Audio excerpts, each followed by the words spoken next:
Is being a versatile musician worth it?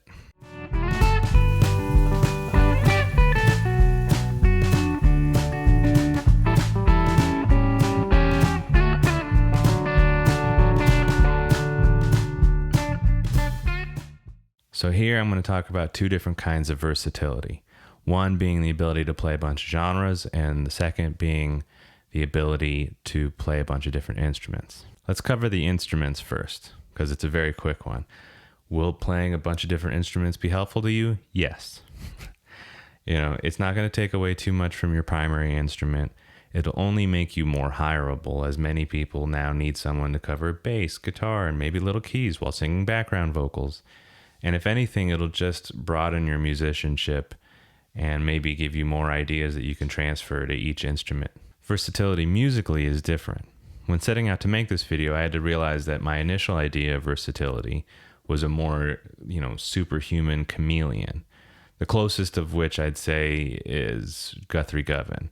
He does a pretty good job of nailing all the licks in these different styles, although when you hear his vibrato, you know it's him. Still, he's probably the best, and I can't think of many people who would need that. If you want to do it for yourself, by all means, but I don't know many people who would require that for a job.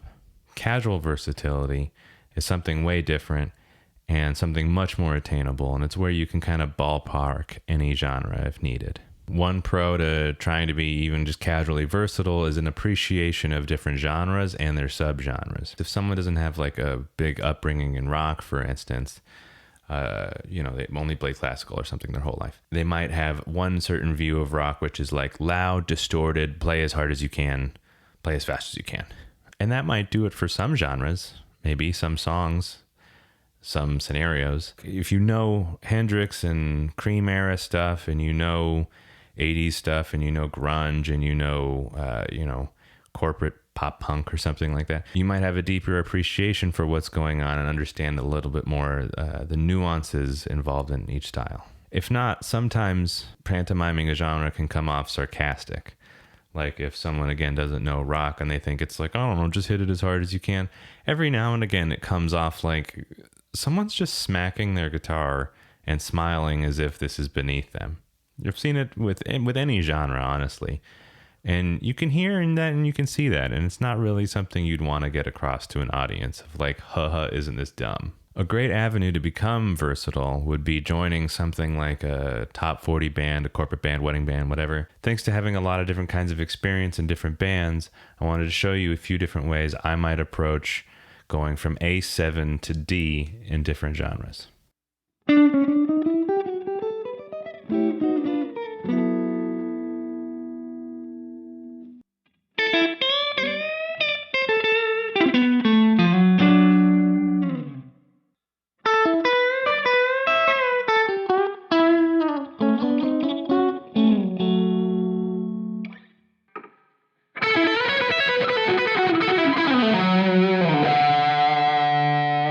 You end up learning a lot of the same genre over the decades. Say you didn't know anything about funk, and then you end up learning I Want You Back from Jackson 5, Le Freak from Chic, Moves Like Jagger from Maroon 5, and Treasure from Bruno Mars, and Chunky or something like that from Bruno Mars.